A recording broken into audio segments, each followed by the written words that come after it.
ya mwisho Iteresi, muwe nyuma yao tafadhali.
These beside the chilly wave, just on the borders of the silent grave, shouting Jesus but to save, washed in the blood of the Lamb, sweeping through the gates of the New Jerusalem, washed in the blood of the Lamb, sweeping through the gates of the New Jerusalem, washed in the blood of the Lamb.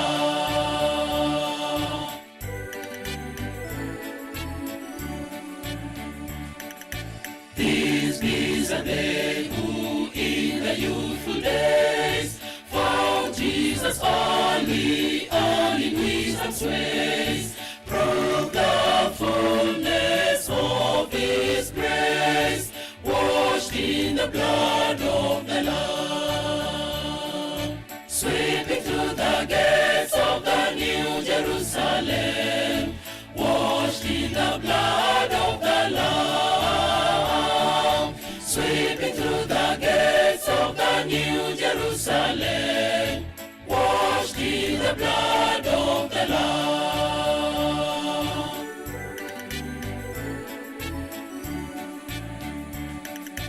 These are they who in affliction's wars ever of heart flows, washed in the blood of the Lamb, sweeping through the gates of the New Jerusalem, washed in the blood of the Lamb, sweeping through the gates of the New Jerusalem, washed in the blood of the Lamb.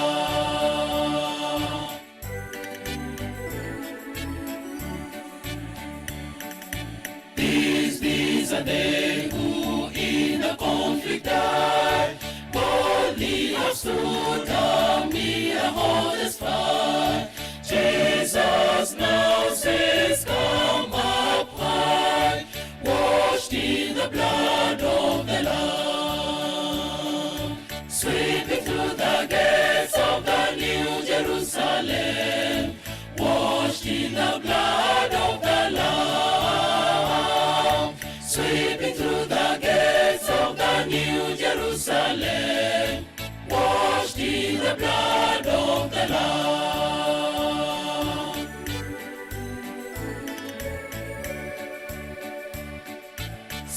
Save upon the ever-shining shore, sick, pain, and death, and sorrow o'er our all, happy now and evermore, washed in the blood of the Lamb, sweeping through the gates of the New Jerusalem, washed in the blood of the Lamb,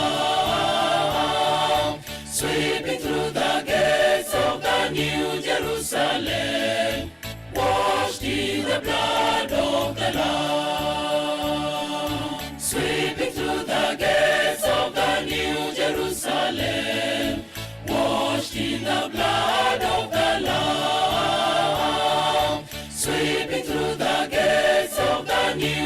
Jerusalem, washed in the blood of the Lamb.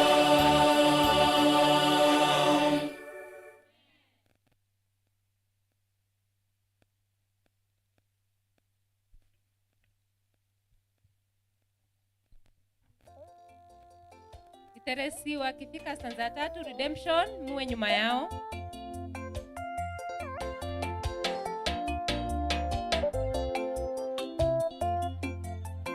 Muda si kitambo yuaja.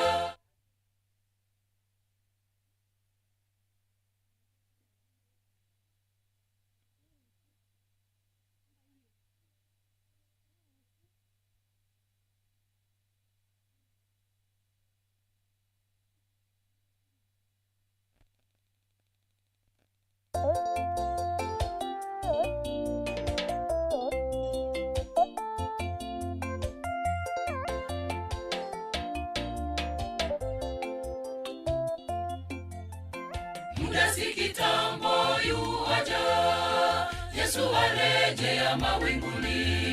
Chunga sana, linda imani, ndipo umlaki mawinguni.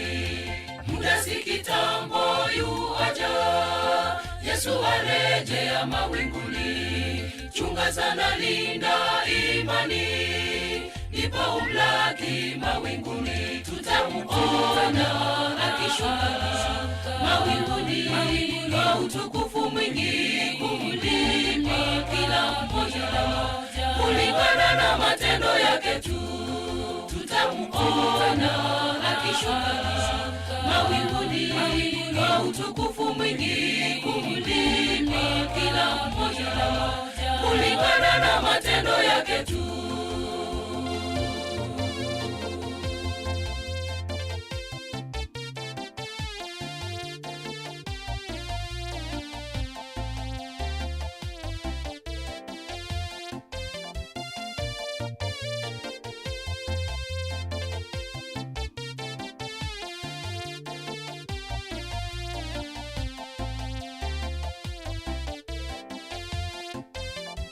Enyi wachungaji wake Mungu, chungeni sana kondoo wake.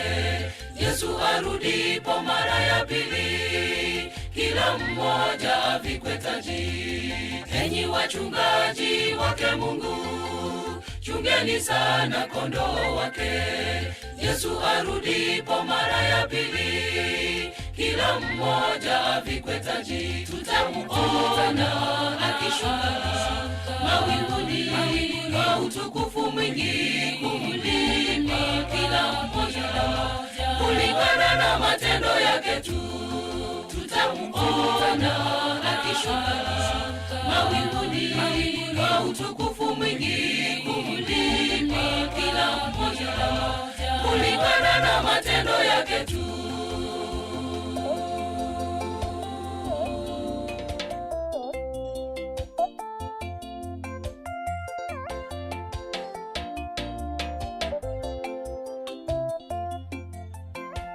Sasa pigeni hatua, mkaribishe Mwokozi Yesu. Tumlaki sote mawinguni, twendeni kwetu huko mbinguni. Ndugu, sasa pigeni hatua, mkaribishe Mwokozi Yesu. Tumlaki sote mawinguni, twendeni kwetu huko mbinguni. Tutamuona akishuka mawinguni kwa utukufu mwingi, kumlipa kila mmoja kulingana na matendo yake tu. Tutamuona akishuka mawinguni kwa utukufu mwingi, kumlipa kila mmoja kulingana na matendo yake tu.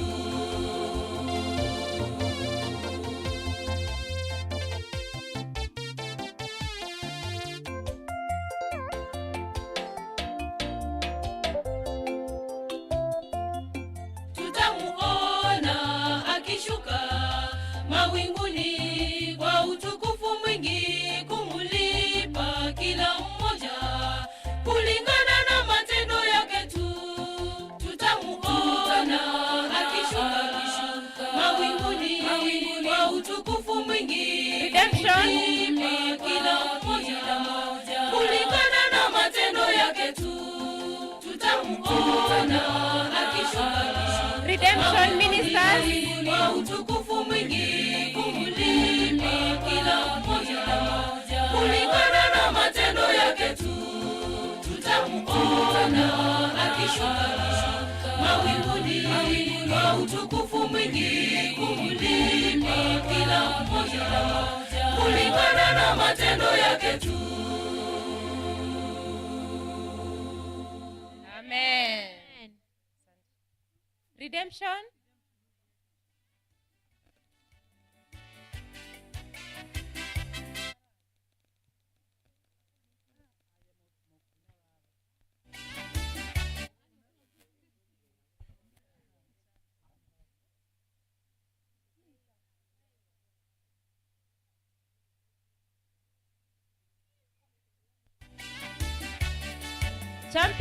Champion Ministers, kama mko muwe nyuma yao tafadhali. Champion Ministers, muwe nyuma yao.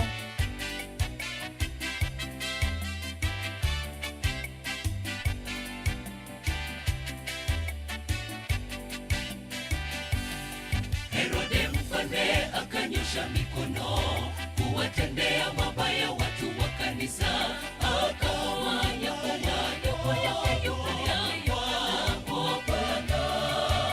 akaona imewapendeza Wayahudi, akamshika Petro. Kanisa lilimwomba Mungu kwa ajili ya Petro akombolewe kutoka gerezani. Kanisa lilimwomba Mungu kwa ajili ya Petro akombolewe kutoka gerezani. Mungu hujibu maombi ukiamini, kwamba kwa imani atajibu kwa wakati. Kanisa lilivyomwomba Mungu kuhusu Petro akamnusuru. Mungu hujibu maombi ukiamini, kwamba kwa imani atajibu kwa wakati. Kanisa lilivyomwomba Mungu kuhusu Petro akamnusuru. Walishangaa wale walinzi alivyokombolewa Petro.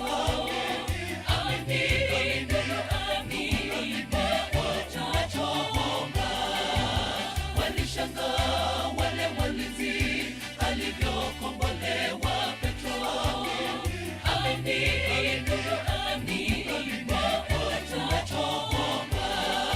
Mungu hujibu maombi ukiamini, kwamba kwa imani atajibu kwa wakati. Kanisa lilivyomwomba Mungu kuhusu Petro akamnusuru. Mungu hujibu maombi ukiamini, kwamba kwa imani atajibu kwa wakati. Kanisa lilivyomwomba Mungu kuhusu Petro akamnusuru. Walishangaa wale walinzi alivyokombolewa Petro.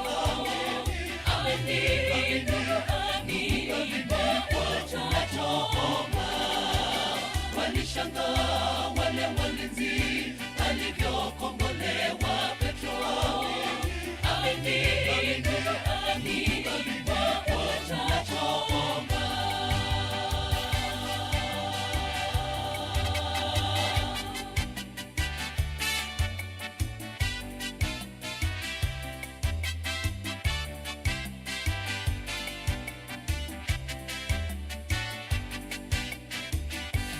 Neno lake Mungu litaenea kama Petro, tujifunze kwake kama kanisa la Mungu, na tujifunze maombi ndiyo silaha.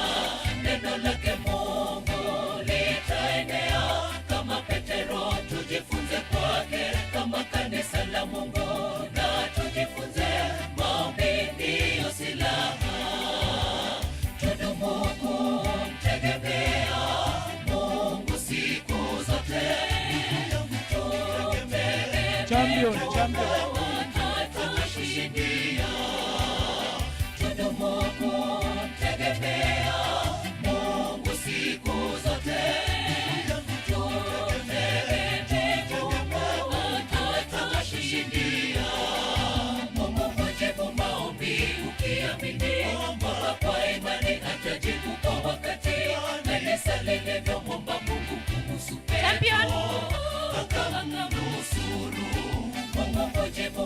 maombi ukiamini kwamba kwa imani atajibu kwa wakati. Kanisa lilivyomwomba Mungu kuhusu Petro akamnusuru.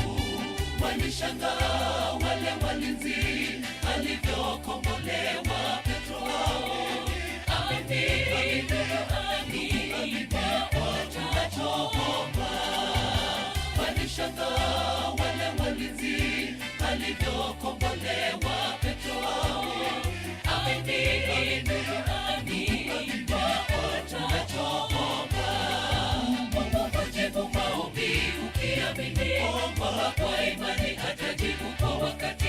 Kanisa lilivyomwomba Mungu kuhusu Petro akamnusuru.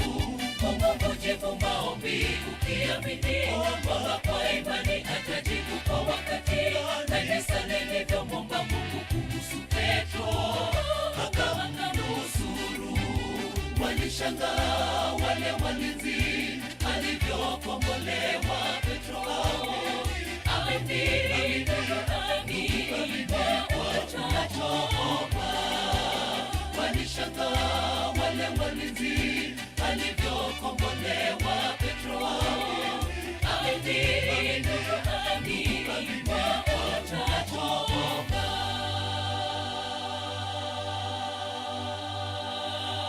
Amen. Amina. Champion on stage. Wakitoka Millennium Youth muwe nyuma yao tafadhali, alafu Kari Youth nyuma ya Millennium Youth.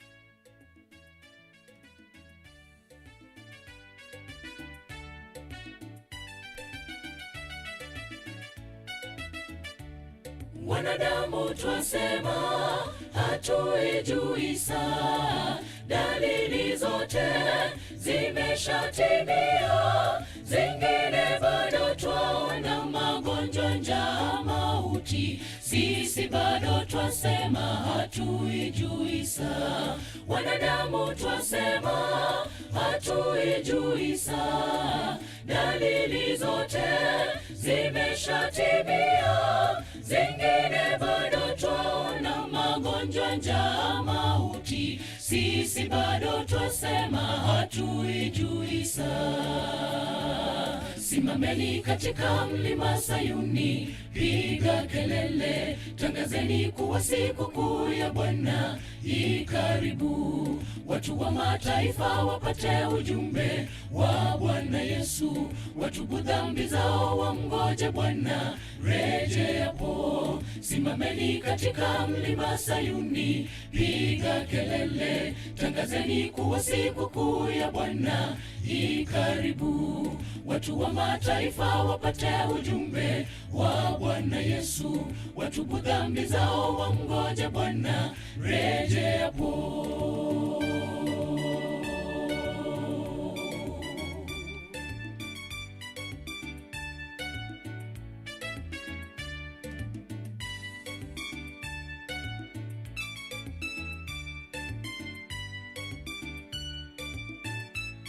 Tangazeni kwa kila taifa na jamaa, paza sauti kuu ya wokovu. Wanadamu wote wajue kwamba Yesu anarudi, ili sote tumlaki juu mawinguni. Tangazeni kwa kila taifa na jamaa, paza sauti kuu ya wokovu.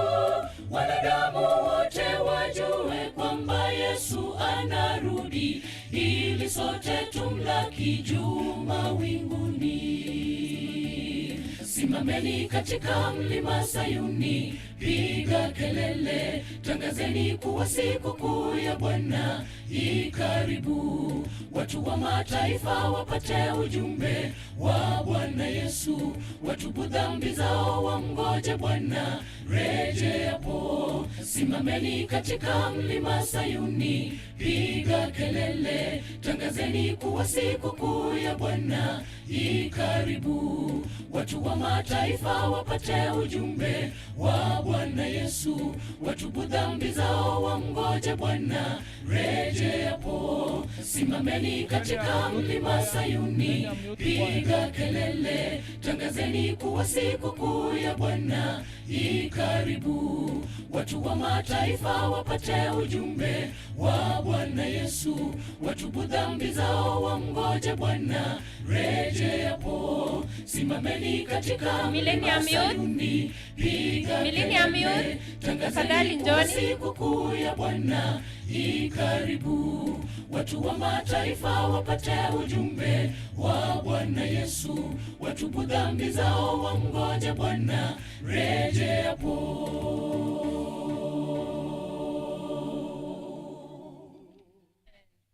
Amen.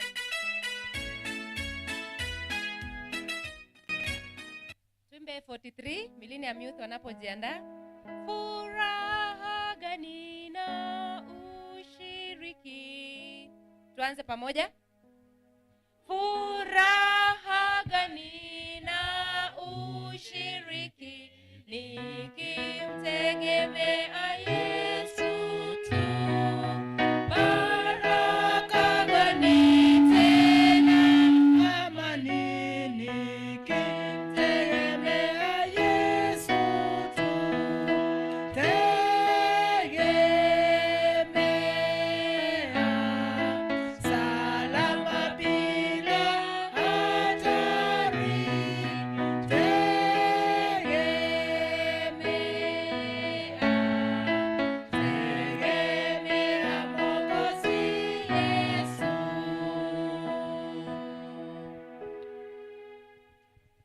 Peace Youth, tafadhali mtunze wakati.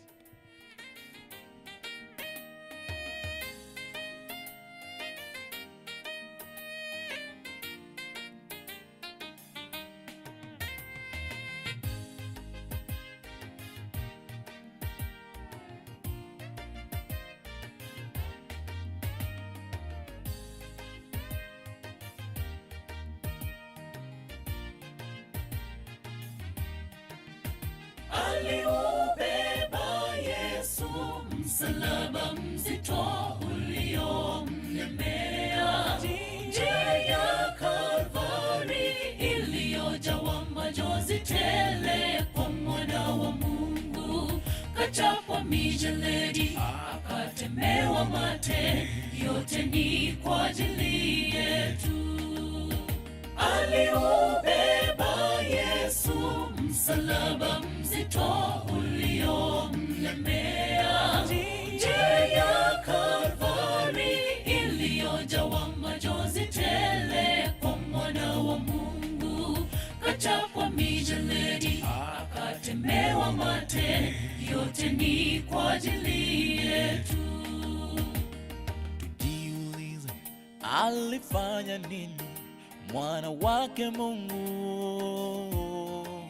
kusudi apate mateso kama yale, akawa kafara ya dhambi zetu sisi. Yeye asiyejua dhambi akafanywa kuwa dhambi ili tupate ukombozi sisi tuliotenda dhambi. Neema imefunuliwa kwa yeyote atakaye. Neema ya Mungu ni bure, ukombozi tumepata. Neema imefunuliwa kwa yeyote atakaye. Neema ya Mungu ni bure, ukombozi tumepata. Je, tutazidi dhambini na wokovu wetu ni kwa gharama kubwa? Tuje kwa Yesu leo, damu yake ya thamani itusafi. Je, tutazidi dhambini na wokovu wetu ni kwa gharama kubwa? Tuje kwa Yesu leo, damu yake ya thamani itusafi.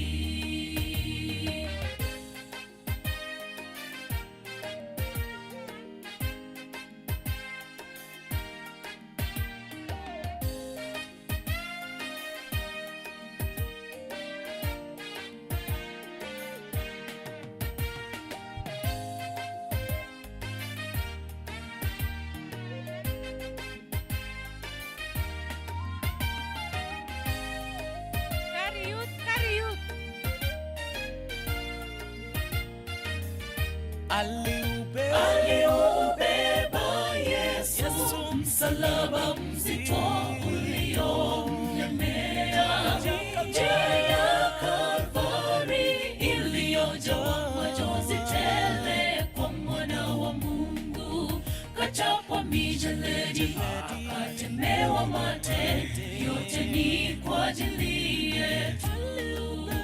Aliubeba Yesu msalaba mzito uliomlemea, njia ya Kalvari iliyojawa machozi tele kwa mwana wa Mungu, kachapwa mijeledi, akatemewa mate, yote ni kwa ajili yetu.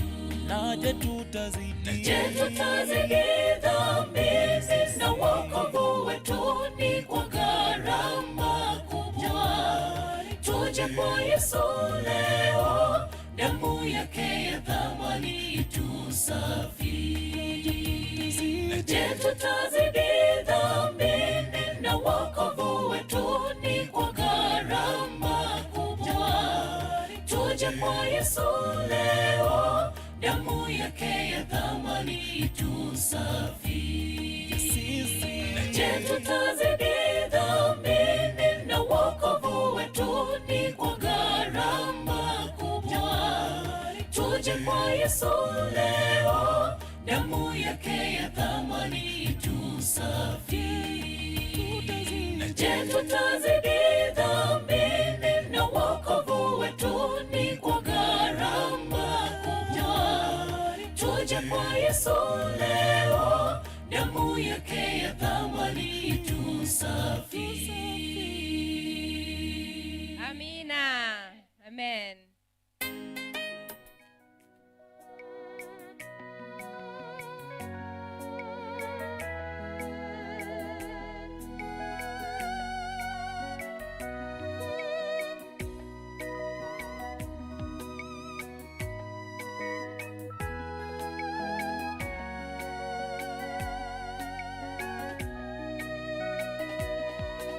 Nitakaposimama kwenye kiziba, nitajibu nini? Yale matendo niloyatenda, yote yatawekwa wazi. Mungu nakuomba unitete siku ya mwisho, maana najua wewe mtetezi wangu. Nitakaposimama kwenye kiziba, nitajibu nini? Yale matendo niloyatenda, yote yatawekwa wazi.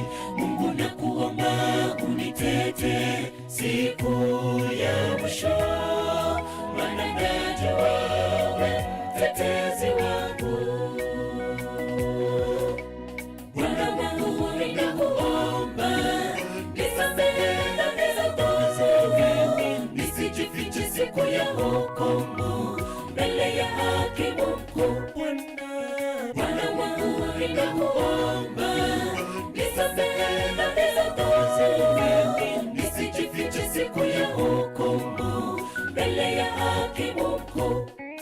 Itakuwaje siku ya mwisho kwenye kiziba kule mbinguni, hukumu yako itakapotolewa, nani mtetezi wangu?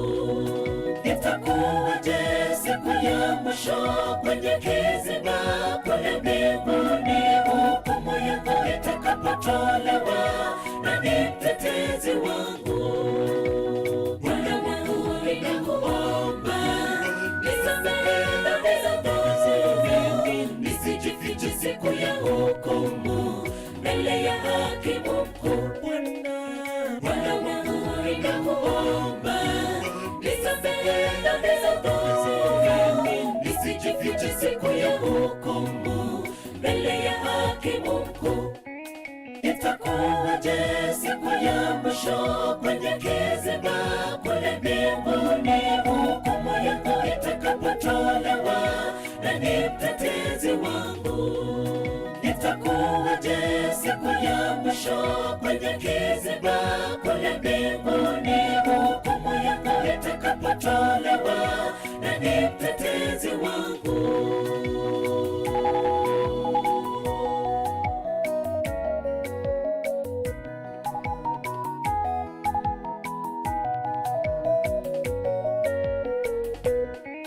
Yale niloyatenda nikijificha, yote yatawekwa wazi. Yawe mabaya, yawe mazuri, bahari ya kioo. Nitajificha wapi siku ya hukumu? Bwana unikumbuke. Mtetezi wangu ni wewe Mwokozi. Yale niloyatenda nikijificha, yote yatawekwa wazi. Yawe mabaya, yawe mazuri, bahari ya kioo. Nitajificha wapi siku ya hukumu? Bwana unikumbuke. Mtetezi wangu ni wewe Mwokozi. Bwana wangu ninakuomba, nisijifiche siku ya hukumu, mbele ya hakimu mkuu. Bwana wangu ninakuomba, nisamehe dhambi zangu, nisijifiche siku ya hukumu, mbele ya hakimu mkuu. Itakuwaje siku ya mwisho kwenye kiziba kule mbinguni, hukumu yako itakapotolewa na ni mtetezi wangu? Itakuwaje siku ya mwisho kwenye kiziba kule mbinguni, hukumu yako itakapotolewa na ni mtetezi wangu? Bwana wangu ninakuomba, nisamehe dhambi zangu, nisijifiche siku ya hukumu, mbele ya hakimu mkuu. Bwana wangu ninakuomba, nisamehe dhambi zangu, nisijifiche siku ya hukumu, mbele ya hakimu mkuu. Itakuwaje siku ya mwisho kwenye kiziba kule mbinguni, hukumu yako itakapotolewa na ni mtetezi wangu? Itakuwaje siku ya mwisho kwenye kiziba kule mbinguni, sijifiche siku ya hukumu, mbele ya hakimu mkuu. Bwana wangu ninakuomba, nisamehe dhambi zangu, nisijifiche siku ya hukumu, mbele ya hakimu mkuu. Itakuwaje siku ya mwisho kwenye kiziba kule mbinguni, hukumu yako itakapotolewa na ni mtetezi wangu? Itakuwaje siku ya mwisho kwenye kiziba kule mbinguni, hukumu yako itakapotolewa na ni mtetezi wangu?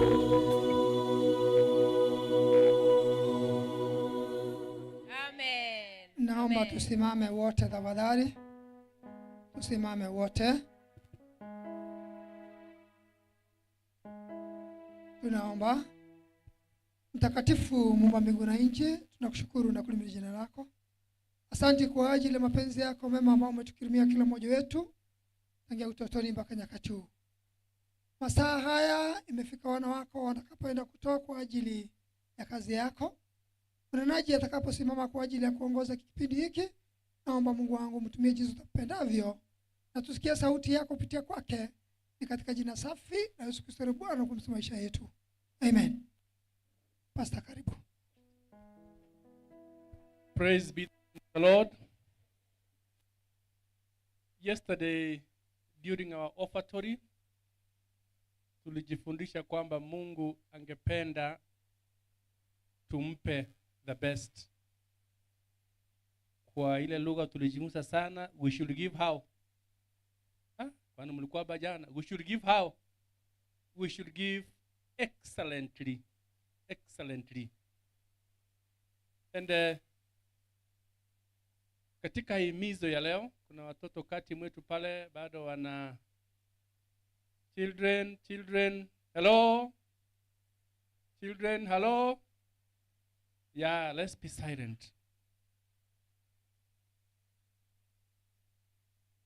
Katika mambo ya ukombozi, ukombozi ni kazi ya Mungu mwenyewe. Salvation is God and God himself. It's God and God himself.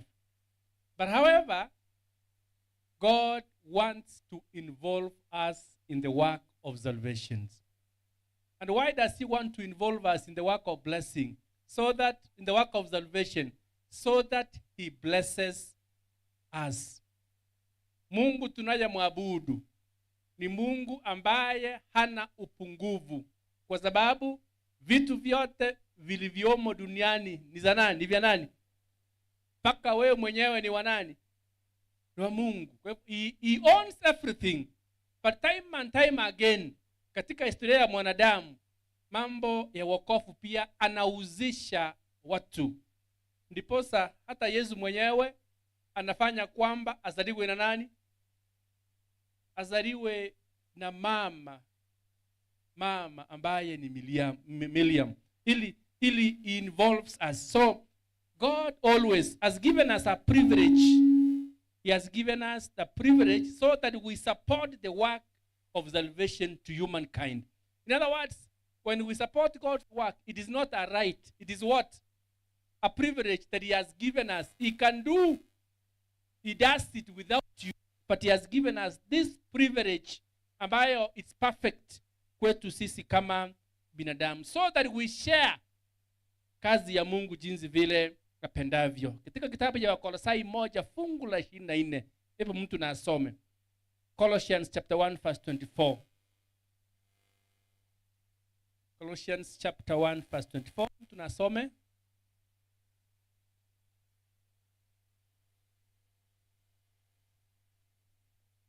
Yeah, can you read loud and maybe you can stand up? Yeah, you listen to what Paul says. I now rejoice in my suffering. Kwa lugha ingine ya Kisungu anasema in my afflictions.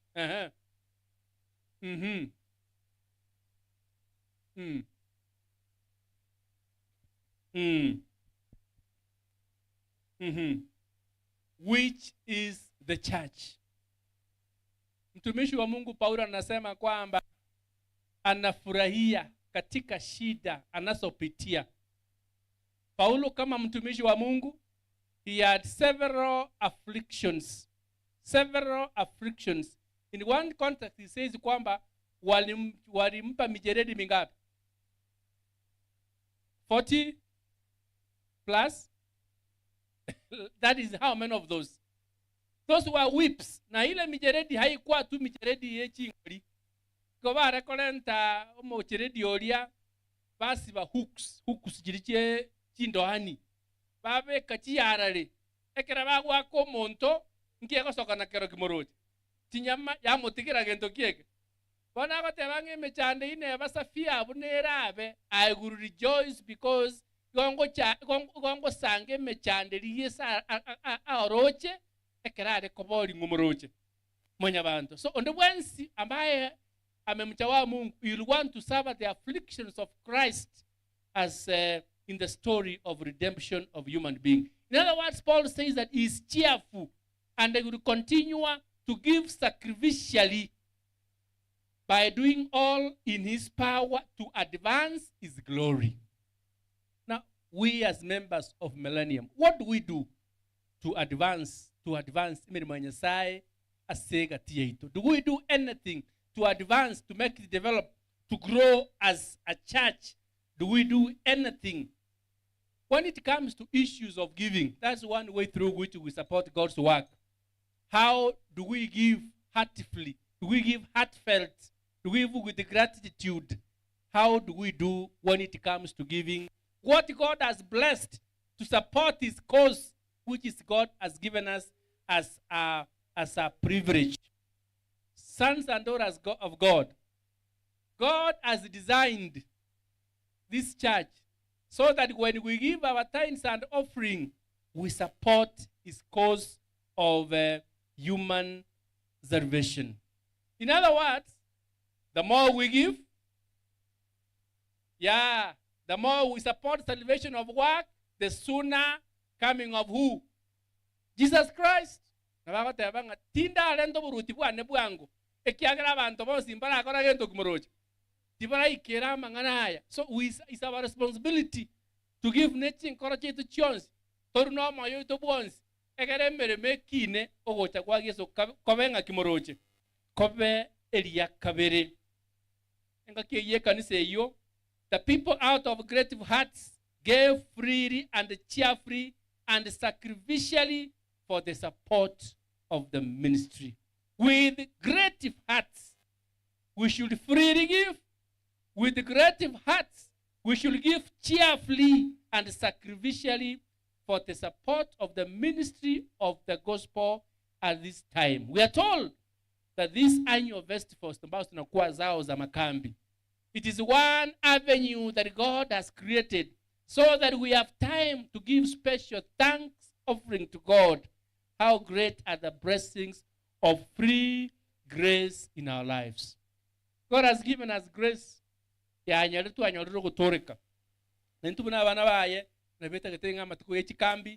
give our thanks offerings to God. Our thanks offering to God. We of course cannot count. Ntoko nyara kubara ebisibya nyasaye asama gimaitu. Koba moyo guka gotoka ali tukolia lero ebine bisibire ngaki abana ba nyasaye. Bantu bande obari chugod. They are in hospital lying helpless. They may have the money, yes. They may have the insurance, yes, but where are they? They can do nothing. But God has given you a privilege that you are breathing, that you are seated here. You can stand by your own and walk alone. Those are great blessings. Your friends must have died. Your relatives, you can count them. Yes, God has given you the privilege of living. So it's my prayer this morning that the Holy Spirit of God will draw us near to cause us to understand more clearly the privilege and the responsibility to give the offerings. They can be in small measures, depending on how God has blessed you. So God expects us to cheerfully, to sacrificially, and gratefully give for his cause. That's my prayer in Jesus' name.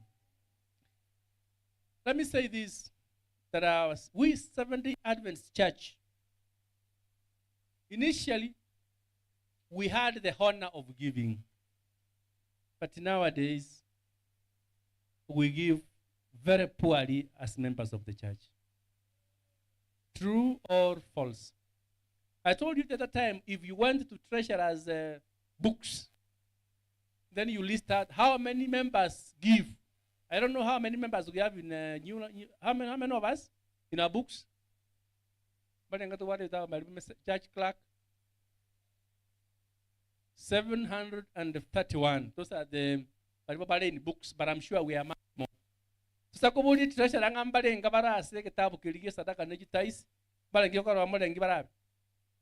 They will have to be below 150 or so. Now, about 150, they don't consistently do what? They don't consistently give, neither do they give. And for that reason, we don't have the spirit of serving. And for that reason, how I pray that as members, God is not interested with your money. He has 1,000 avenues, but he has given us a privilege to share a salvation and an initiative so that you are able to do our systematic giving. Our systematic, how does it show?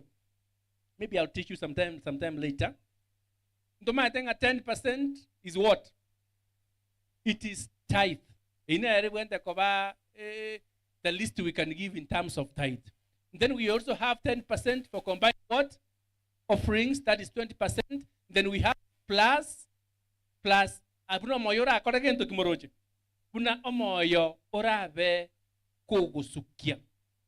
let me make this statement. When it comes to giving, how does your heart flow?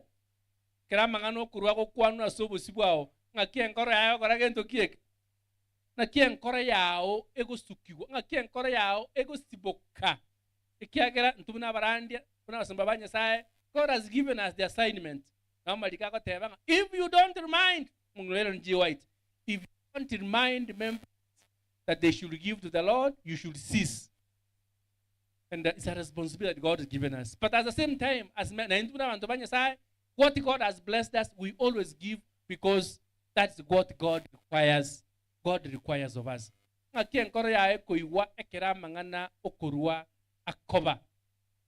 you drain your bank account to church? Can you give what you treasure most for the sake of who? Of the Lord.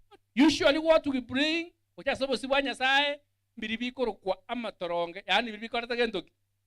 Biribiko tigara, biribita bwa tia sebiko chia. But how God asks that we should give what we treasure what? What we should do, what treasure what? Most. Mama ke Samuel, yako tewanga kura mwana kwa ngairin kainda muiri.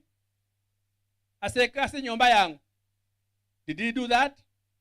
Ani matenga mbara tuwa rire chira nyasaye kora ngweni ni nkuruwere.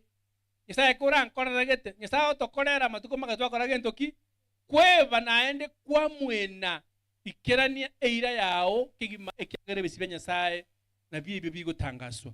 Abantu ba nyasaye mbali abakuru what they treasure most for the advancement of the kingdom.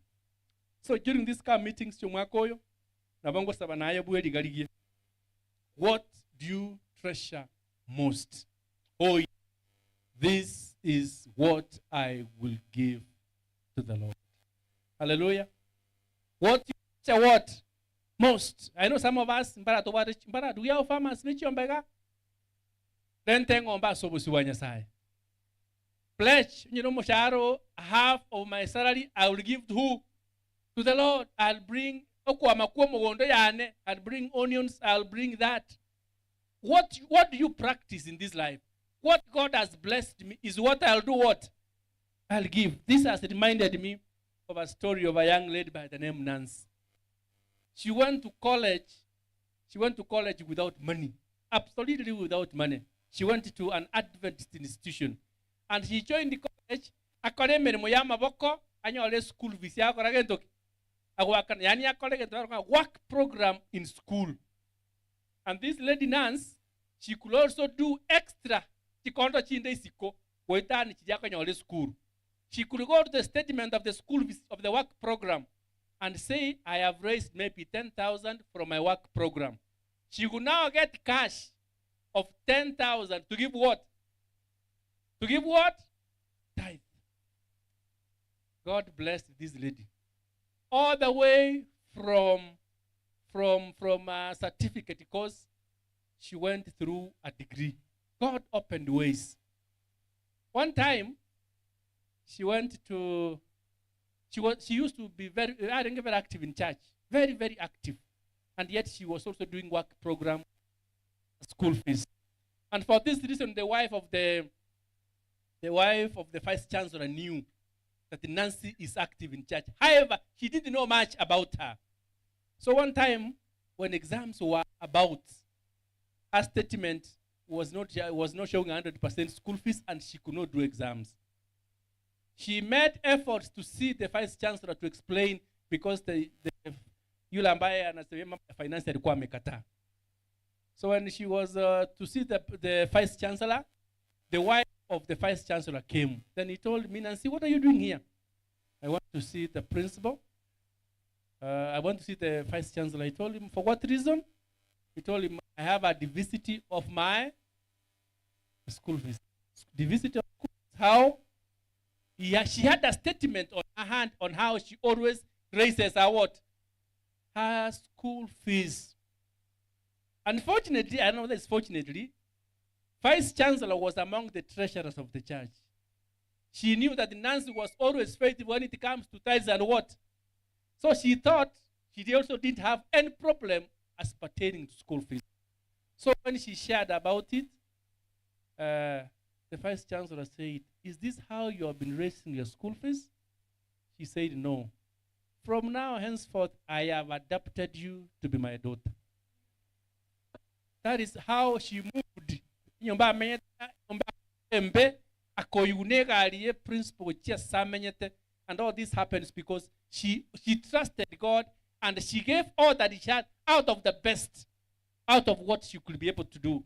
I know sometimes we as members, our income, sometimes we get it out of a lot of straining and stresses.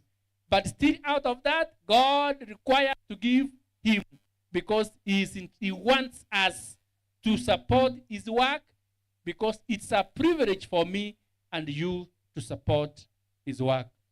It's my prayer that this morning and until this meeting, we shall always do our best. As from tomorrow, we shall be receiving your offerings in kind. And even if you have it today, still we shall be privileged to thank Lord, to bless you and receive it in the church. So, in kind and even in cash, bring it in the presence of the Lord, because it's one way through which we worship our Lord. May God bless us all. Shall we pray? Our gracious, loving Heavenly Father, we thank you because of the privilege you have given us to support your work. Heavenly Father, help us to support it sacrificially with all the labor. Despite of all those troubles that are inclined, Lord, we pray that you help us to be faithful, because, Lord, that's what you desire from each one of us. As your man servant, Lord, I know that there are those of us who are stiff-necked when it comes to issues of giving. Lord, may you give us free hearts so that we will support your cause freely. Help men and women who are in this congregation. May you help our youth. May you help our children. That each one of us takes these words positively. And at the end of the day, Lord, we shall say, surely we have seen your hand. As we shall commence, take us right away, Lord. May you help us to freely give. For it's our prayer and the desire in Jesus' name. Amen. I now invite our deacons to rise up and our deaconesses so that we are able to collect what God has blessed us. Do we bring up front or we do collection? Our deacons, where are you? Wimbo wa kutoa sadaka tafadhali, choristers. Tuendelee na wimbo nambari 59. 59. Fanyeni kazi zenu. Tusimame.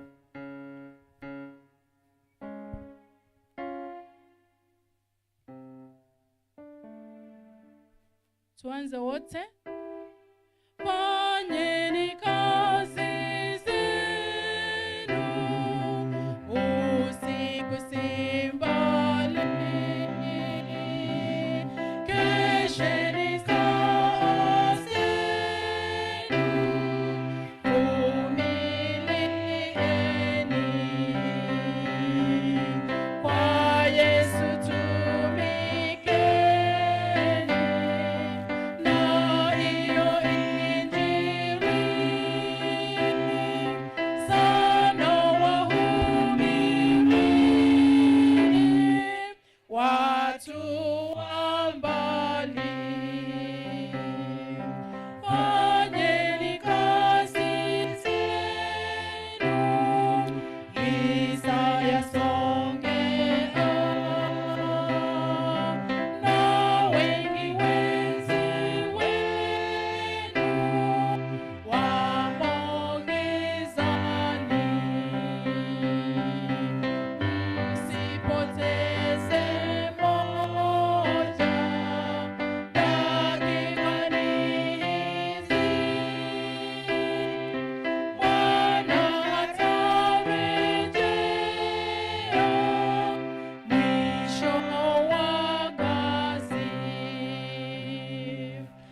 nambari 9.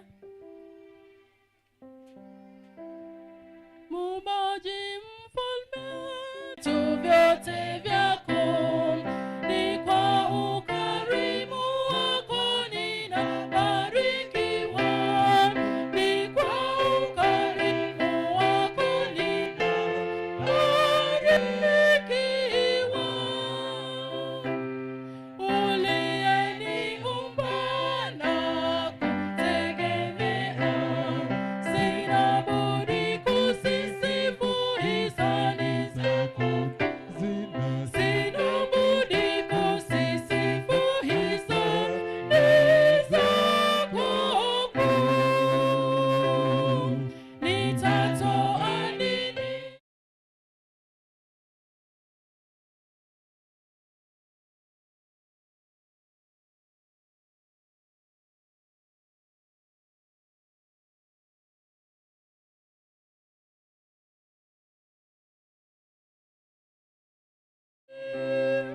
Nipewe neema, niwe na uwezo wa kuishi kwako Bwana siku zangu zako, wa kuishi kwako Bwana siku zangu zako.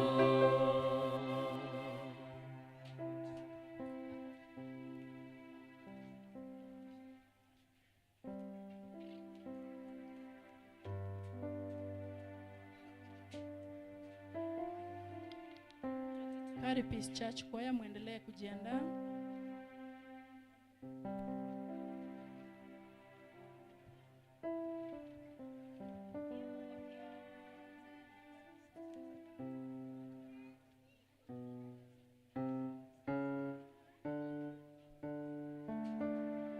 Mali yako sasa, Bwana Tusimame.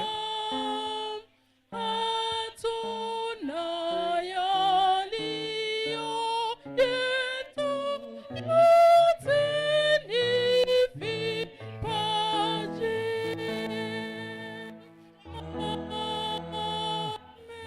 Amen. Tukae.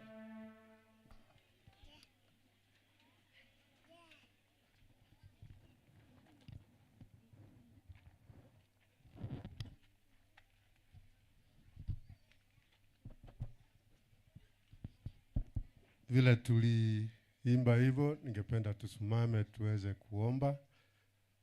Tusimame tuombe, tusimame zote tuweze kuomba. Tuamini Baba na Mungu wetu aishie milele. Tunakushukuru na kukuinua kwa sababu wewe ni Bwana na tena mwaminifu. Asante Mfalme kwa sababu ilikupendeza kwamba kwa wiki nzima umeweza kuweka kambi hapa Millennium ili uweze kuongea na watoto wako. Sasa unapowatumia watumishi wako ambao uliwaleta, tunaomba utumie kama vyombo ili kazi yako iweze kufanyika vizuri na sifa na utukufu vikurejee. Kuwa nasi mpaka tumalize. Tumeomba katika jina la Yesu ambaye ni Bwana na mwombezi wetu.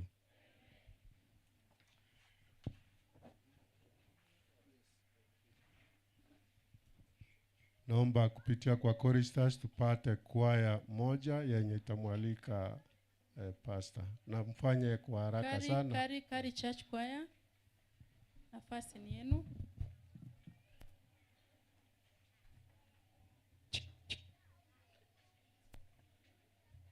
Tunapoendelea na wimbo nambari 38, 38.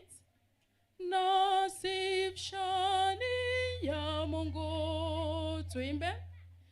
Nasif shani ya Mungu, mweneza bahari, muumba pia wa mbingu, jua, nyota, mwezi, ni tukufu lako shani, mtengeza mambo ya nyakati na zamani,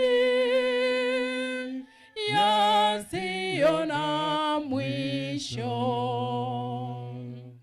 Kadiri yalionayo ya kusifu Mungu, nchini ikanyagayo na hayo mawingu, hakuna hata unyasi usiotukuza,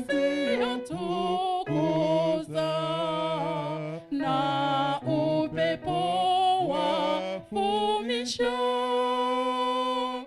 au kutuliza. Tuwape nafasi.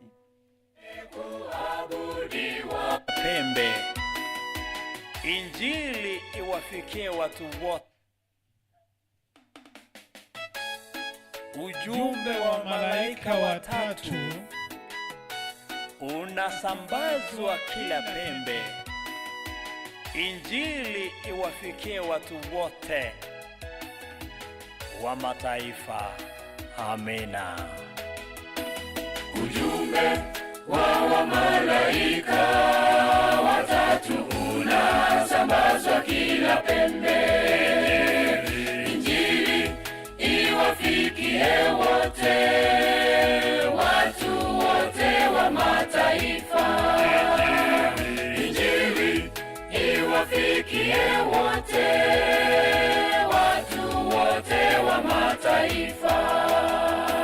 Wa kwanza, mcheni Mungu na kumtukuza, maana saa ya hukumu yake imefika. Mcheni Mungu na kumtukuza, maana saa ya hukumu yake imefika. Msujudu Muumba wa mbingu na nchi, bahari na chemchemi za maji. Ndiye anayestahili kuabudiwa milele. Amina. Msujudu Muumba wa mbingu na nchi, bahari na chemchemi za maji. Ndiye anayestahili kuabudiwa milele.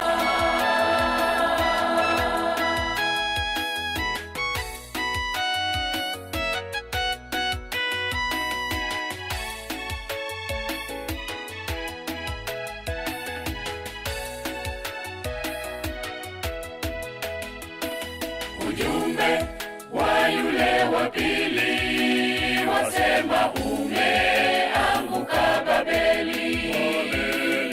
Uliwanywesha mataifa mvinyo wake wa usherati wake.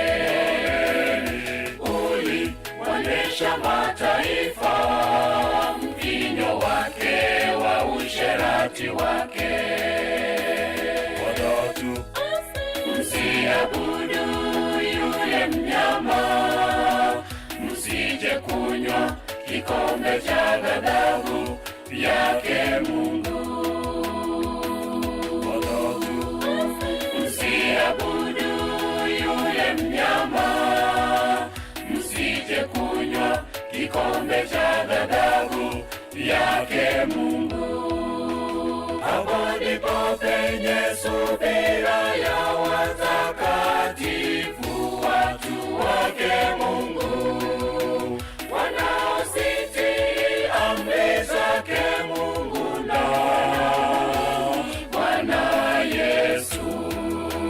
Hapo ndipo penye subira ya watakatifu, watu wake Mungu, wanaositii amri zake Mungu na Bwana Yesu. Msujudu Muumba wa mbingu na nchi, bahari na chemchemi za maji. Ndiye anayestahili kuabudiwa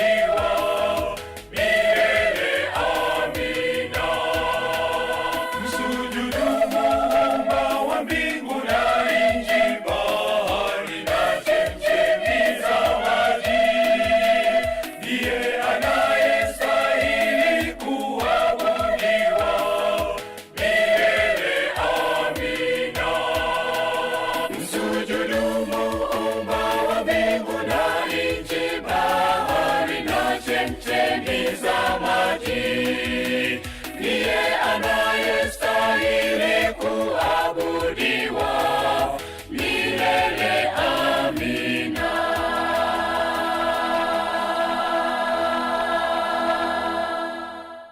Amen. Tunawaambiaje?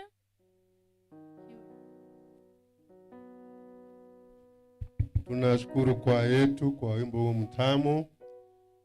Sasa mgeni anayeongoza wageni wengine katika makambi haya ya Millennium anaitwa Pastor Lumbe, na kwa unyenyekevu sasa naomba muniruhusu niweze kumleta ili aweze kunena nasi.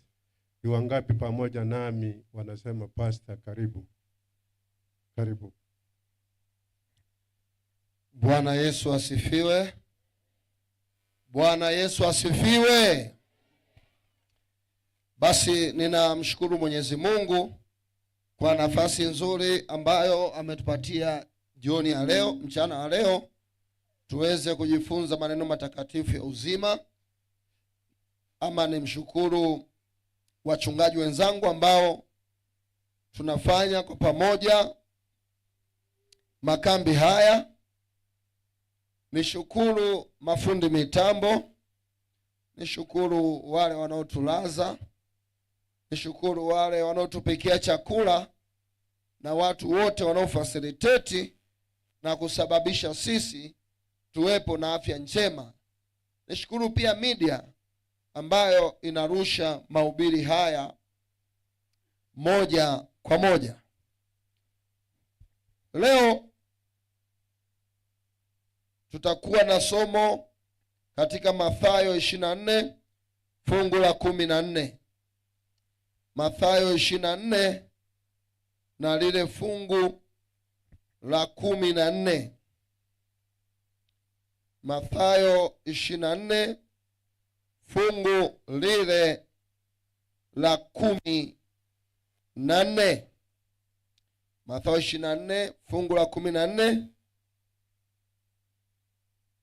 Mathayo 24 fungu la 14, Biblia inasema, tena habari njema ya ufalme itahubiriwa katika ulimwengu wote kuwa ushuhuda kwa mataifa yote, hapo ndipo ule mwisho utakapokuja. Tena habari njema ya ufalme itahubiriwa katika ulimwengu wote kuwa ushuhuda kwa mataifa yote, hapo ndipo ule mwisho utakapokuja. Tuombe. Baba Mungu uishie juu mbinguni, asante kwa wakati huu ambapo imekupendeza wewe tusimame na kujifunza maneno yako ya uzima. Wewe wajua Yesu kile nilichokiandaa, na wewe wajua namna ubiri hili lilivyokuja. Nijaze na Roho wako Mtakatifu, nisinene mimi, ukanene wewe, ukatufundishe. Nipe maarifa kutoka mbinguni, neno hili likafahamike kwa wengi, katika jina Yesu Kristo, amen. Bwana wetu Yesu Kristo alilelewa Nazareti. Yusufu na Mariamu walichumbiana Nazareti, na walipochumbiana Nazareti, neno la Bwana lilibidi litimilike, Yusufu na Mariamu waende kumzaa mtoto Yesu Bethlehem.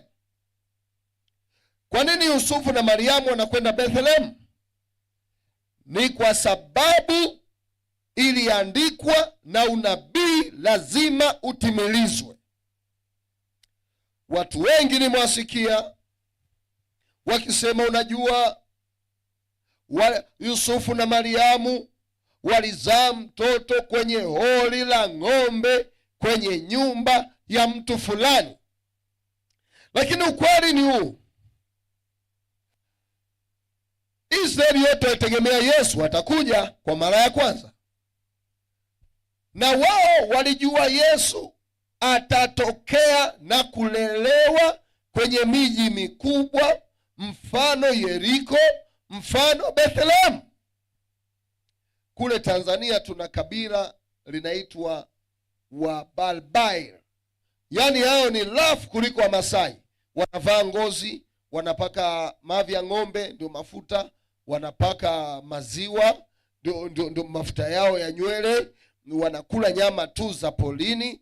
Sasa leo waseme Yesu kazaliwa kwa Balbai, kwa si kwamba hawakusoma dalili za kuja kwa Yesu, isipokuwa alipotokea Yesu wao hawakudhani ya kwamba atatokea kule Nazareti kwa watu ambao uncivilized person. Hivyo kukawa na mgogoro, huyu ni Yesu ama sio Yesu, huyu ni Yesu ama sio Yesu. Hivyo Bikira Mariam na Yusufu wanapokwenda Bethlehem, kwa namna walivyovaa, kwa namna walivyo, kila wanapoingia wanaambiwa hoteli imejaa. Kiukweli hoteli zilikuwa zijajaa, nafasi zilikuwepo, lakini the way walivyokuwa,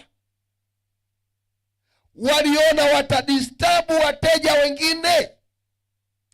Ndipo walipofika kwenye hoteli nyingine, wakaambiwa magari ya wateja ni farasi, ng'ombe, punda, ngamia. Hoteli yetu ina vyumba, lakini jinsi mlivyo hatutaruhusu mweze kumzalia mtoto humu. Nendeni huko nyuma ya hoteli, kuna parking ya magari, yaani kuna zizi tumeweka kwa ajili ya wageni wetu kulaza magari yao, yani farasi na punda. Hivyo Yesu akaenda kuzaliwa kwenye holi la ng'ombe. Hiyo ndio context ya Yesu.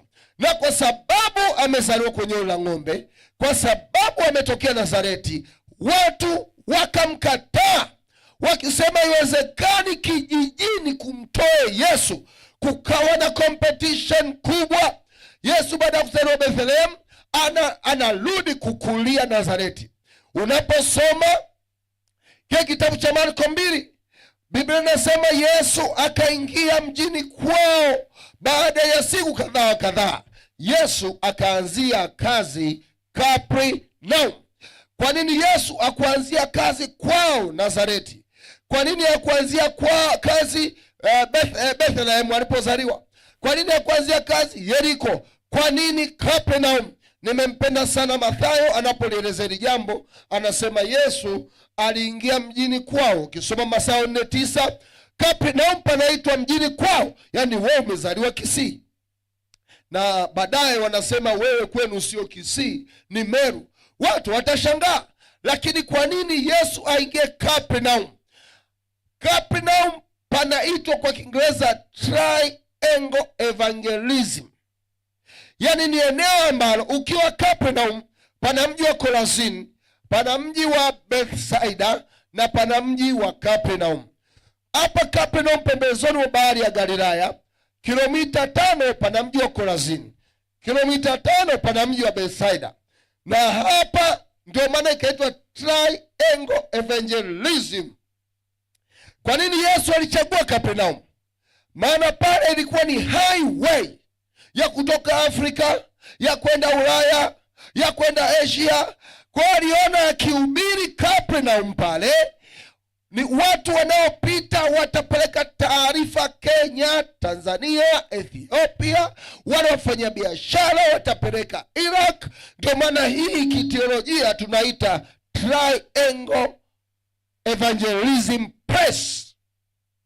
Na ndio maana Yesu baada anasema ole wa Korazini na Bethsaida, maana mambo mengi yamefanyika, mkiwa mnayaona watu wamefufuliwa, mkiwa mnaona wagonjwa wameponywa, mkiwa mnaona. Lakini kule Sidon nilikwenda siku moja tu, na nilipoenda siku moja nikamtoa mtu pepo, mji wote ukaamini. Nyie miujiza yote imefanyika hapa Korazini, Bethsaida, lakini hamwamini.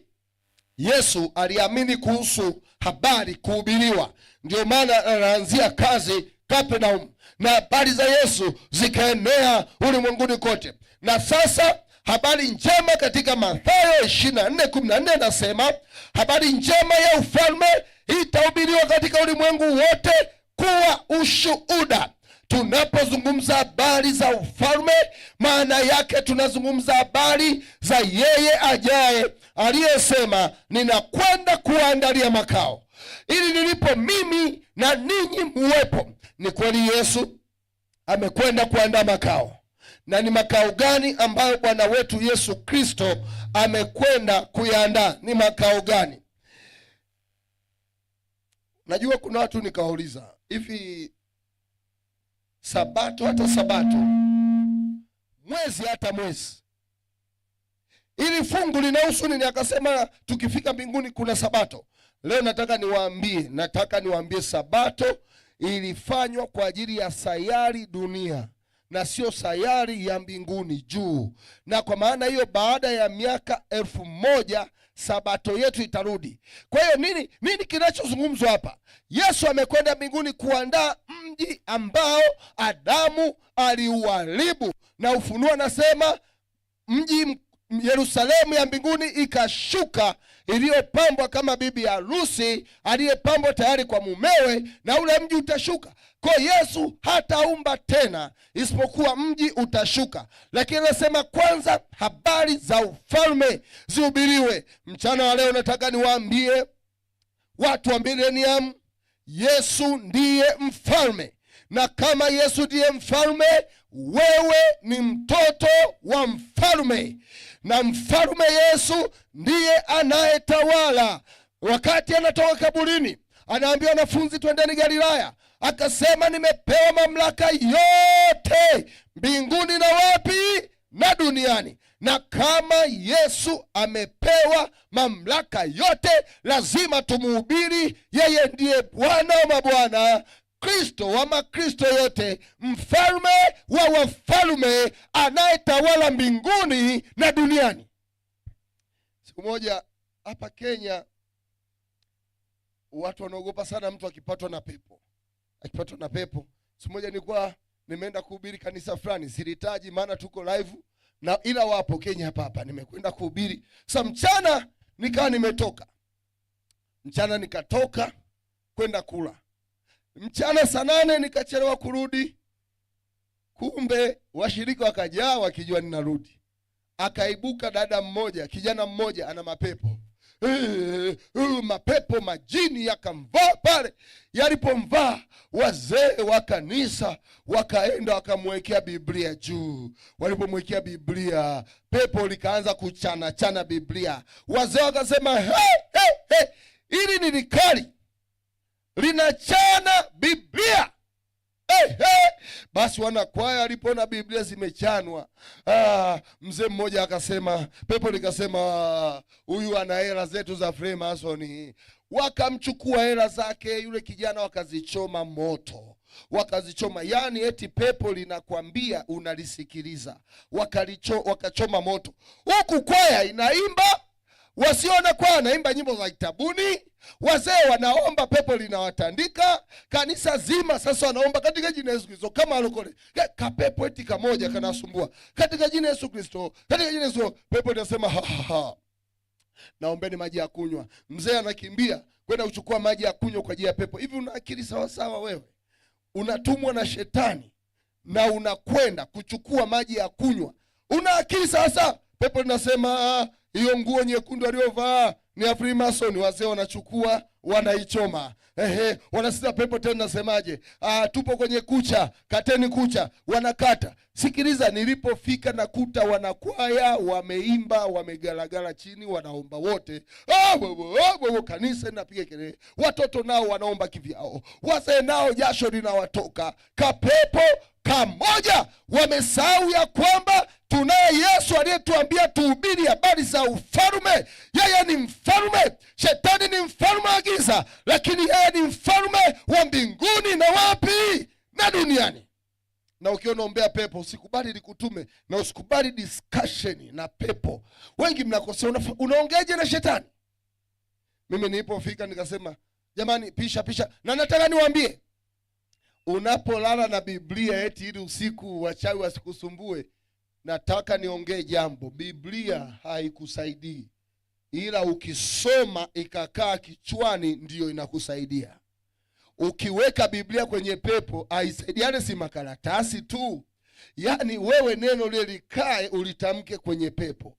Badala ya kujiandaa na kufanya maombi kwa ajili ya ujio wa Yesu mara ya pili, wewe unalalia Biblia. Ndio umefanya mto. Umeweka New King James, umeweka Biblia Kikisii, umeweka Kiswahili. Acha ujinga, omba, iweke Biblia moyoni mwako. Nilipofika nikamwambia pisha. Lile pepo likasema wewe umekuja wewe. Tunakuwa. Umetoka wapi pumbavu? Yaani pepo linaniambia mimi nimetoka wapi? Na mimi ninajua kabisa Yesu amesema tuhubiri habari za ufalme wa Mungu unaokuja, na tunapohubiri habari za ufalme, maana mfalme wetu ni nani? Ni Yesu. Nikamwambia kabla sijaja hapo, ninakuamuru katika jina la Yesu, mtoke huyu, mtoke. Lile pepo likafanya tunaungua, wewe ni mkali wewe, tunaungua, likaondoka. Wakaanza kusema unajua huyu pastor huyu ni mlokole. Ana mambo ya kirokole. Haya mambo sio ya Sabato. Kuomba pepo linakusikia sio ya Sabato. Ninadhani hata wengine mnawaza hayo mawazo. Sikiliza, tumepewa mamlaka yote chini ya mfalme wetu mbinguni na wapi? Na duniani. Pepo liwasumbua kwa masaa mawili likatoka, kwa sababu tunamhubiri mwenye ufalme ambaye ni Yesu. Na tukihubiri Yesu mwenye ufalme, hakuna mwanadamu mwingine anayeweza kuwa na mamlaka dhidi ya mwili wako, mamlaka dhidi ya maisha yako zaidi ya Yesu ajaye. Anasema habari za ufalme zihubiriwe ulimwengu wote. Hata yeye kabla hajapaa mbinguni alikaa Kapernaum, Chorazin, Bethsaida akihubiri dunia yote hubiriwe. Na sasa amesema tuhubiri neno lake kuwa ushuhuda. Neno ushuhuda ni nini? Ni witness, ushahidi. Tuwahubirie watu wengine habari za Yesu kuwa ushahidi. Na Ufunuo anaeleza vizuri what types of good news ya kuhubiri. Anasema ni injili ya milele. Injili ya milele ni habari gani? Ni habari inayoanza tangu pale Adamu na Hawa walipokula tunda, na walipokula tunda wakajikuta wako uchi. Na hapa pana teolojia nyingi, lakini ngoja leo niweke sawa. Kuna watu wanaosema wanawake wametuingiza kwenye matatizo. Sio mimi. Watu wanasema walikula tunda ni chanzo cha dhambi. Mimi nasema hapana, wanaume ndio waliotuletea matatizo.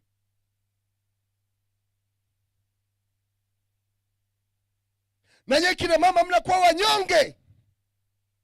Someni Biblia. Biblia, nani aliyekuwa kichwa cha nyumba? Anaambiwa ambatana naye, usiachane naye. Na neno lilotumika mshike mkono, usimwachie. Nani aliachia mkono wa mwenzake? Wewe unaachia mtoto wako mkono, anakwenda kugongwa na gari afu unasema kosa la mtoto. Wewe mzazi una akili sawa sawa? Unajua kuna kisima cha maji akijafunikwa unamwachia mtoto anatumbukia, unasema watoto watundu. Wewe kwa nini kuchukua hatua? Nyoka anakabiliana na Hawa akiwa peke yake, ana kwa ana. Leo vyombo vyetu sio vizuri, fundi mitambo. Akiwa ana kwa ana, na vikiendelea hivi utaua sauti yangu kabla hata ya kesho.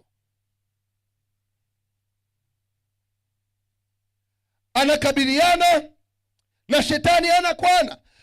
Nyoka alikuwa ni mzuri. Alikuwa akipaa anaacha rangi, alikuwa anatoa milio mizuri, isipokuwa alikuwa ongei. Biblia inasema nyoka alikuwa mwelevu kuliko wanyama wote. Akamwambia Hawa, angalia ulikuwa unanipenda lakini siongei. Nimekula hili tunda, sasa naongea. Hawa yuko peke yake. Hawa akala tunda. Biblia inasema ukila hakika utakufa. Lakini Hawa alipokula hakufa.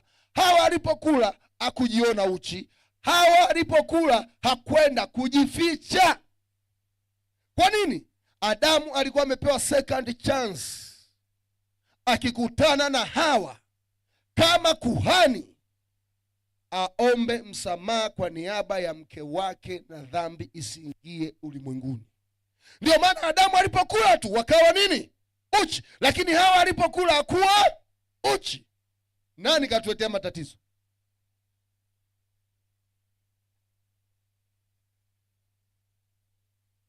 Hawa alipokula hakuwa uchi, hakujificha.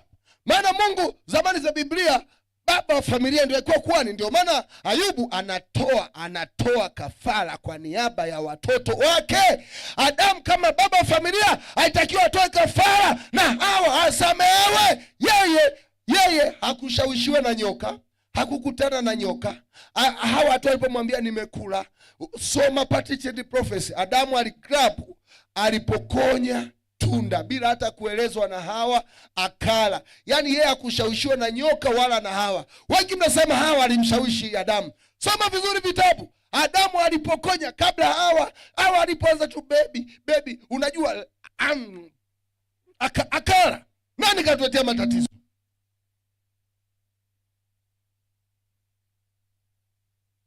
Ndipo Yesu anapokwenda kukutana Adamu na kumwambia, nami nitaleta uzao wangu utakuponda kichwa na utamponda kisigino. Hapa habari njema ndipo inapoanza, injili ndipo inapoanza. Kondoo anachinjwa, Adamu anavishwa, na Adamu anapovishwa inakwenda kafara za patakatifu mpaka msalaba wa Yesu. Kwa tunapozungumza injili inayopaswa kuhubiriwa ni habari za wokovu, salvation, habari za haki, kwamba kwa kupigwa kwa Yesu sisi tumepona. Tuwaeleze watu ya kwamba Yesu anakuja. Tuwaeleze watu ya kwamba wanaweza kupata wokovu pasipo gharama ya namna yoyote. Leo madhehebu mengi yanaibuka. Utoe pesa usamehe dhambi. Nenda kwa mchungaji usamehe dhambi. Toa pesa ili Mungu akuweke mara pema peponi. Kanisa wa Sabato tumepewa ujumbe kuwa ushuhuda kwa mataifa yote. Tuwahubiri watu ya kwamba kuna haki kwa imani. Tuwahubiri watu ya kwamba Yesu anakuja kupitia msalaba wake. Anasema injili itahubiriwa ulimwenguni kote. Hajatuambia tuhubiri kwa namna gani injili. Ninawashukuru sana kanisa hili. Tuna online TV, tunaenda live. Unaweza kuhubiri kwenye TV, unaweza kuhubiri YouTube, kwenye magazeti, kwa kutawanya vitabu, kwa njia ya kwaya, kwa njia ya ushuhudiaji, kwa njia ya vitabu pale meza ya vitabu, kwa njia ya mahubiri ya hadhara, whatever utakapoweza. Wewe ihubiri injili kuwa ushuhuda. Asije akatokea mtu wa kusema mimi sijawahi hubiriwa, mimi sijawahi hubiriwa. Siku moja nilikuwa nahubiri injili pale Dar es Salaam, na wakati ule nchini kwetu walisema hairuhusiwi watu kuhubiri injili. Palitokea vurugu kidogo za Waislamu na Wakristo. Lile kanisa sijui lilifanyeje, hatimaye wakafanya mkutano wa injili na mimi wakaniita. Madhehebu mengine walipoona tunafanya mkutano wa injili, wakaenda polisi, wakasema Wasabato wanatukana, maana jana yake nilihubiri habari za sanamu. Wale polisi wakaja. Walipokuja waimbaji wakaniambia hiyo gari ya polisi ikapiga kona ikapaki hapa. Ilipopaki, siku hiyo nilikuwa nahubiri habari za wafu, nikasema nabadilisha ubiri, leo nahubiri Sabato ya kweli ni Ijumaa, Jumamosi ama Jumapili, ili hawa nao wasikie injili. Nikahubiri tukamaliza. Kesho tena wakaja, nikasema leo nahubiri Sabato pati 2. Baada ya kuhubiri nikatoa wito wa ubatizo. Nilipotoa wito wa ubatizo, askari mmoja akaja na uniform zake akaninong'oneza, akasema, bwana mkubwa, sisi wote pale 10 kwenye gari tulisha kuelewa tangu jana, ila hatutajitoa hapa maana tuna uniform. Usiku njoo ukatubatize hata ndani ya pipa, kimya.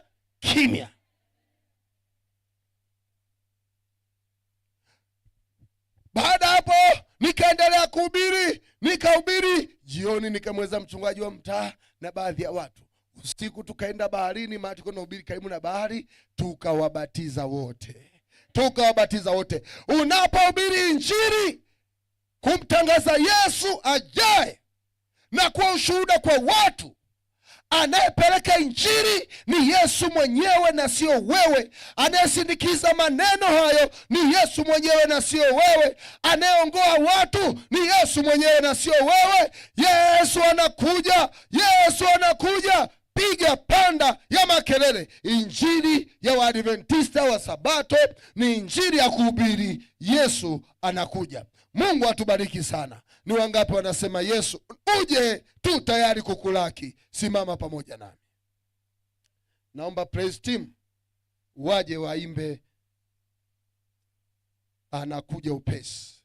Kuna praise team hapa?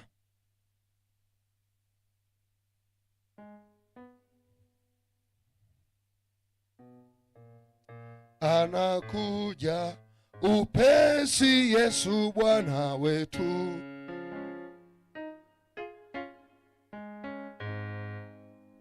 Anzisha wimbo.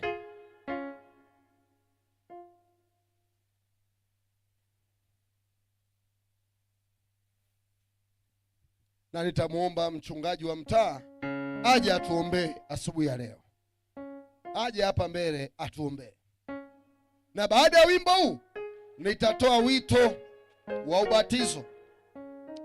Wale ambao wanahitaji kumpa Yesu maisha, wanaohitaji kumpa Yesu maisha yao, watatoka mbele. Karibuni.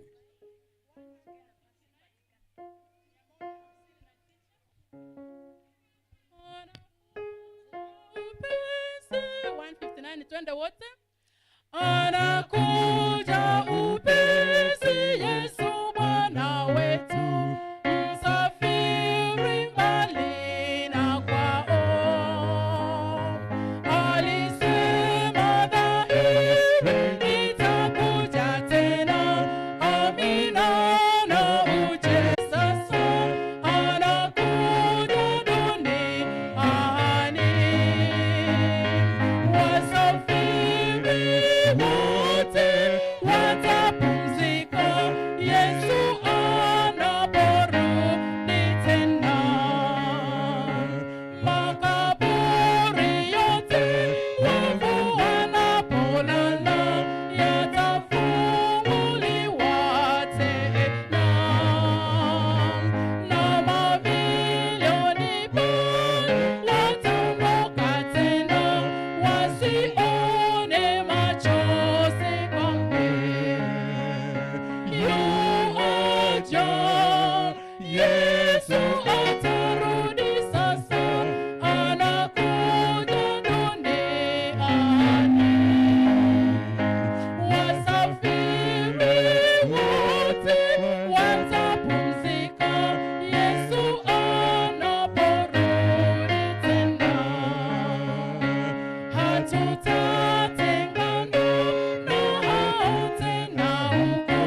wanaohitaji ubatizo, siku ya Ijumaa tutakuwa na ubatizo.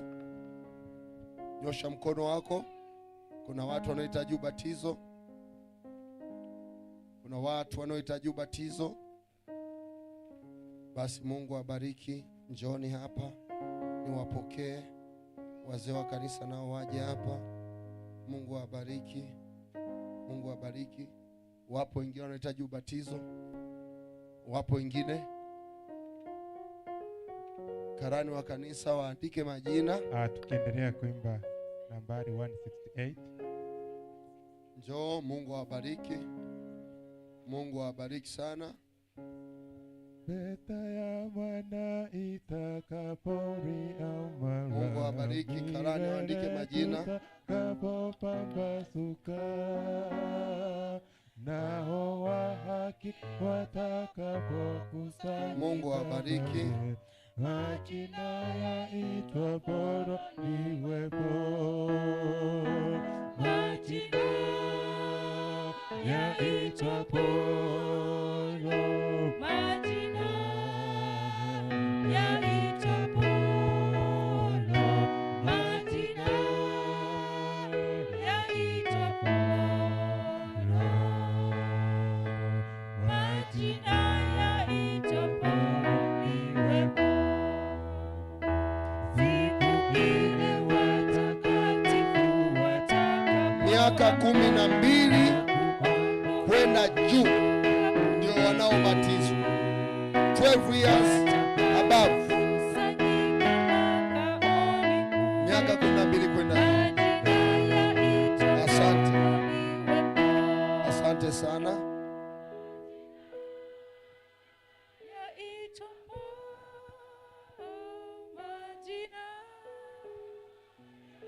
Miaka 12 kwenda juu.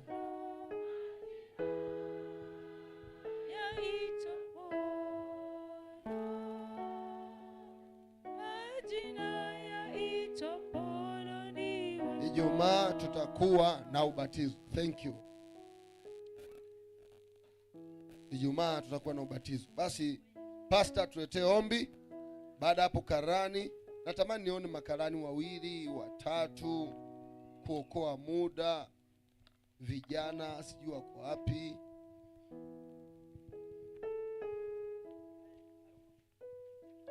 Unajua kwenye swala kuandika majina anaweza akachomoka tu hata mwanamkwaya mmoja pap.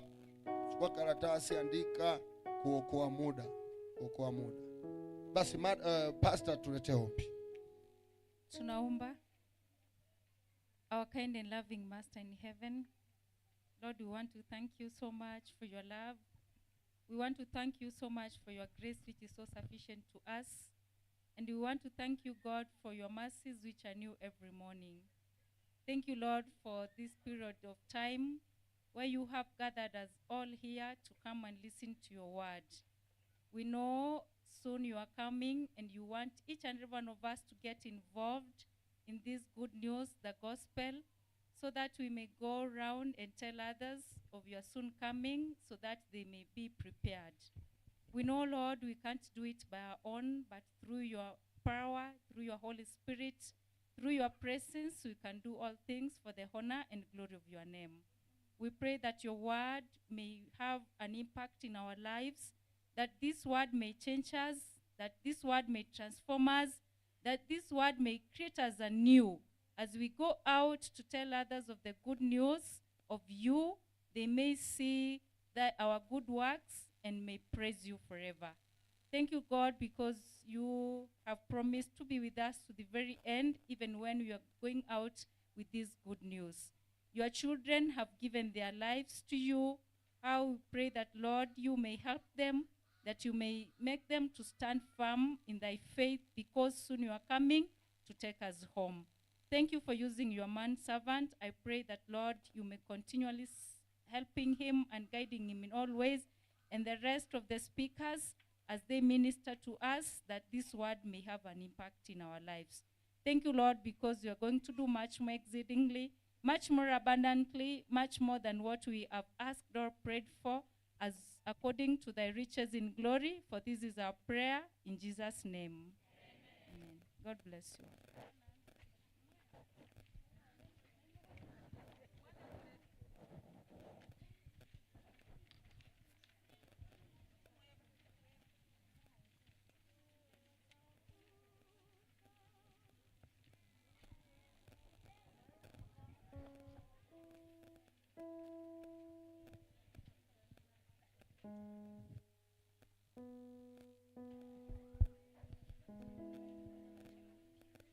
Tunaendelea na nyimbo zetu nambari 100.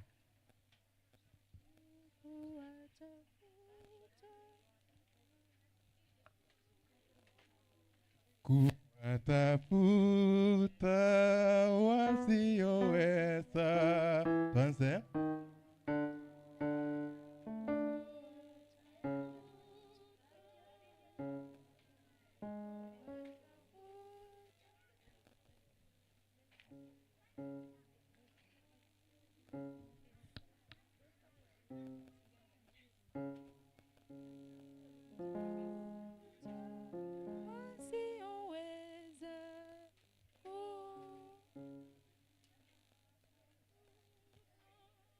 Nambari 100 twende.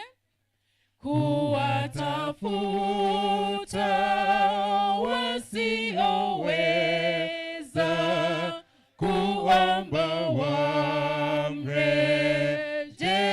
Yesu, kuwaambia maneno yake, njooni kwangu nawapenda.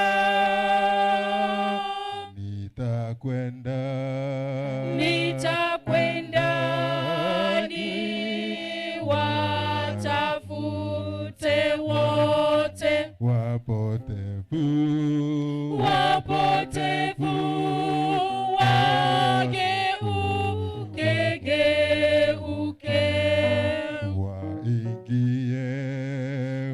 waingie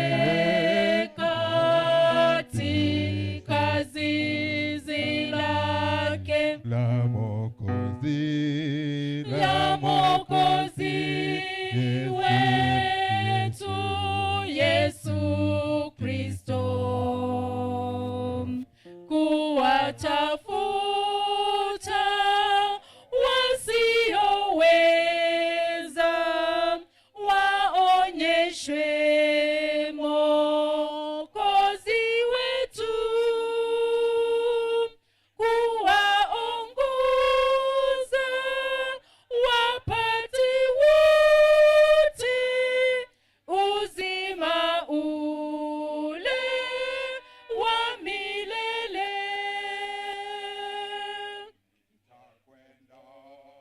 Nitakwenda niwatafute wote wapotevu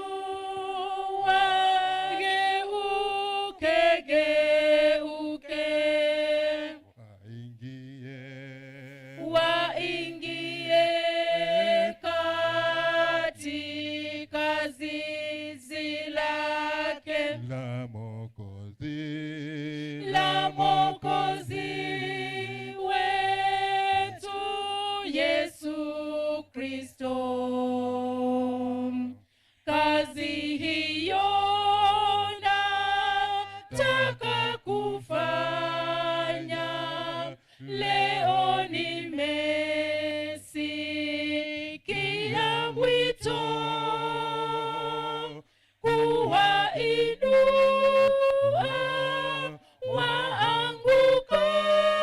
waangukao, waletwe kwake Yesu njia.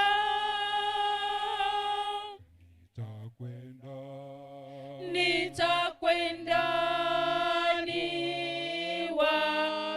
niwatafute wote wapotevu wageuke,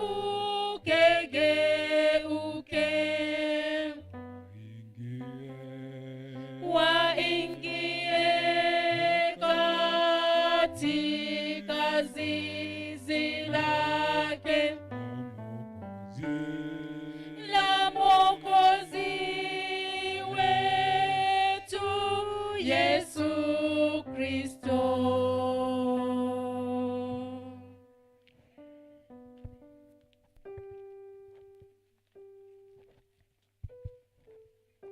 Sasa tunashukuru Mungu kwa sababu ametuwezesha, tumefanya kazi Sehemu ya kwanza tulianza asubuhi na wageni wetu.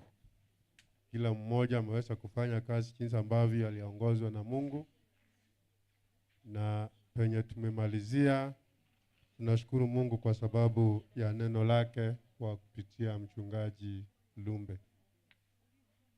Nataka kushukuru wale ambao wamepata nafasi wakakuja, lakini tunachelewa sana.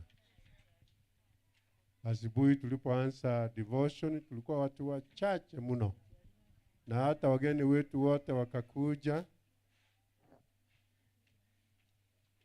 Wageni wetu wote wakakuja, mpaka mgeni mwenye anaongoza wageni wote pia alikuwa hapa akingojea watu ambao anahudumia. Lakini wengi wetu tukakuja kitu saa 4 saa 5. Kwa hivyo kwa unyenyekevu tunaomba kwamba muweze kuja mapema. Makambi yetu yanaanza saa 1, kianza na songs kuendelea mpaka jioni. Naomba kutoa matangazo yafuatayo. Wanakwaya wote nimeambiwa wasitoke tunapoenda for lunch. And then kesho kutwa na Ijumaa. Kesho ni Jumatano, Alhamisi na Ijumaa tutakuwa na medical camps. Kesho tutakuwa na medical camp ambayo itaongozwa na hospitali yetu ya Medford. Thursday itaongozwa na Hema Hospital. And then finally Friday Nyanchwa Eye Hospital itakuwa itaongoza medical camp hiyo. Kwa hivyo mmealikwa, na mkumbuke pia pastor alituambia hapa ni Gilgal, mahali ambapo matatizo yetu yote yanatatuliwa. Tunaelewana? Kumbuka kualika watu wengine wote kwa makambi haya. And what you don't know is that really makambi karibu yaisha. Mwede kambi yari mambi use Wednesday. Thursday gonto igetio. Naomba kwamba muweze kualika watu wote. Sasa tusimame tuombe ili tuende kwa maankuli na turudi haraka kwa minajili ya vipindi ambavyo vitafuata.